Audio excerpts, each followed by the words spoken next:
Pemirsa, dewasa ini tenaga kerja di Bali lebih memilih bekerja ke luar negeri. Selain karena faktor finansial, kepastian hukum yang kurang jelas di tanah air dinilai menjadi alasan para pekerja memilih bekerja ke luar negeri.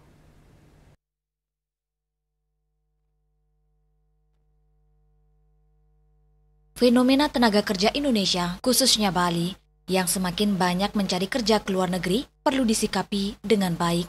Menurut Ketua Pengurus Cabang Federasi Serikat Pekerja Pariwisata Kabupaten Badung, Slamet Suranto, alasan tenaga kerja lebih memilih bekerja ke luar negeri, yakni berkaitan dengan masalah finansial, ingin mencoba budaya dan bahasa di luar negeri, serta ada kepastian hukum. Alasan finansial mungkin menjadi satu hal yang menyebabkan para pekerja lebih memilih ke luar negeri, mengingat upah yang dibayarkan dalam hitungan per jam. Hal ini berbanding terbalik dengan sistem upah yang dibayarkan di Indonesia.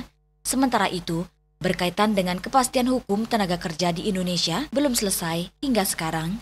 Pihaknya menyoroti sistem tenaga kerja kontrak di Indonesia yang sering menjadi kendala dan harus menjadi pertimbangan bagi pemerintah. Kita tahu surah pekerja Indonesia di Bali khususnya, dengan sistem kontrak yang tidak pasti di Indonesia ini juga menjadi kendala dan menjadi pertimbangan harusnya. Jadi kontrak yang misalnya dalam itu adalah maksimal 3 tahun atau sekarang 5 tahun, itu kan ada oknum-oknum atau pihak-pihak yang menyikapi dengan cara yang agak negatif. Ya, jadi seharusnya kalau sudah 3 tahun kemudian atau 5 tahun dia akan harusnya menjadi permanen, itu mereka diakali dengan cara di break. Ya, itu pertama. Setelah di break kemudian disuruh ngelamar kembali setelah break. Nah, yang terakhir ini yang masih indikasi yang saya dengar. Mereka kalau sudah di break, masuk lagi, nomor payroll-nya akan baru.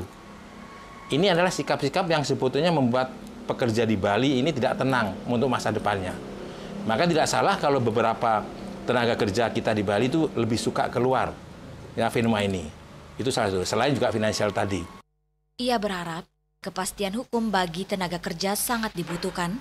Jangan sampai justru ada oknum-oknum yang ingin mengakali undang-undang sehingga merugikan tenaga kerja. Andika, Bali TV.